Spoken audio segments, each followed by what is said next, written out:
Bread is one of humanity's oldest foods, yet the way it is made today can produce dramatically different nutritional and digestive outcomes.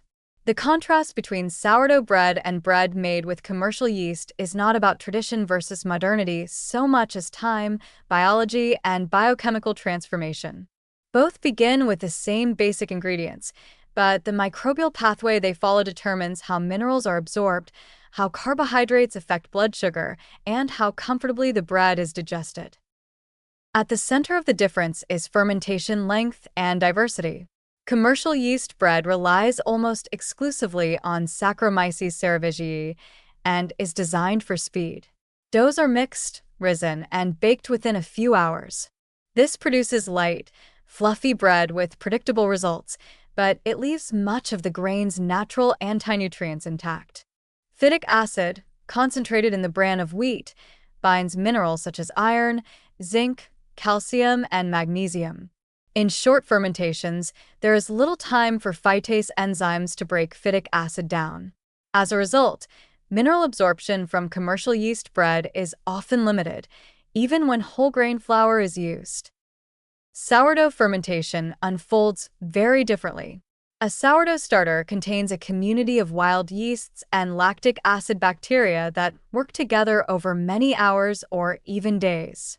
These bacteria produce organic acids and activate phytase enzymes that significantly reduce phytic acid content.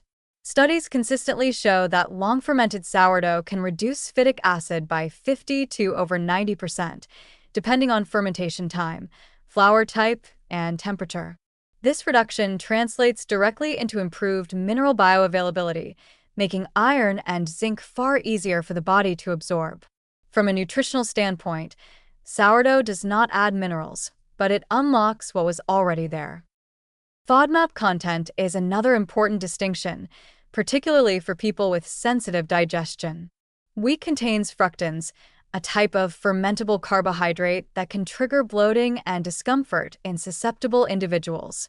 In commercial yeast bread, fructans remain largely intact because fermentation is too short to break them down. In sourdough, lactic acid bacteria metabolize a significant portion of these fructans over time. This is why many people who struggle with conventional bread find sourdough more tolerable, even though it is still made from wheat. The improvement is not psychological. It reflects real biochemical changes that occur during slow fermentation. Glycemic response follows a similar pattern. Commercial white bread, made with finely milled flour and rapid fermentation, tends to produce a quick rise in blood glucose. The starch is readily accessible, and there are few organic acids present to slow digestion. Sourdough bread, even when made from comparable flour, generally produces a lower and slower blood sugar response. Organic acids formed during fermentation slow gastric emptying and reduce the rate at which starch-digesting enzymes work. The bread structure also matters. Sourdough loaves are often denser and chewier, encouraging slower eating and digestion, which further moderates glucose release. These benefits do not require perfection or artisanal skill. They require patience. Creating a sourdough starter is simple and forgiving. Flour and water are mixed into a thick paste and left at room temperature. Over the next several days, it is fed regularly with fresh flour and water. During this time, naturally occurring microbes establish a stable ecosystem.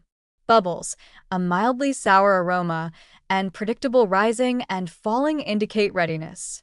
This living culture becomes the engine that drives nutritional transformation in the dough.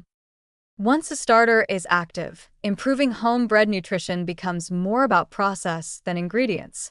Mixing dough and allowing it to ferment slowly, preferably for 12 to 24 hours, gives microbes time to reduce phytic acid and FODMAPs. Using cooler temperatures or refrigeration extends fermentation without overproofing. Incorporating whole grain flour increases mineral content, while sourdough fermentation ensures those minerals remain absorbable rather than locked away. Even partial substitutions matter. Replacing commercial yeast with sourdough starter for part of the flour significantly improves digestibility and glycemic response. Hydration and rest also play a role. Allowing dough to rest after mixing gives enzymes time to work before baking. Baking thoroughly, but not excessively, preserves structure while avoiding unnecessary nutrient loss. Pairing sourdough bread with protein, healthy fats, or fermented toppings further stabilizes blood sugar and enhances mineral uptake, reinforcing the bread's metabolic benefits. The most positive insight is that sourdough does not demand restriction or elimination. It allows people to enjoy bread more comfortably and nutritiously by working with biology instead of rushing past it. Commercial yeast bread remains useful and accessible, but sourdough demonstrates what happens when fermentation is allowed to do its full work.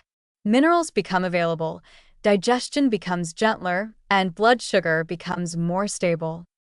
In this sense, sourdough is not a specialty food. It is a reminder. Bread becomes healthier not because ingredients change, but because time is respected. When fermentation is allowed to unfold fully, bread shifts from a fast-digesting starch to a balanced, mineral-rich food that fits naturally into a resilient diet.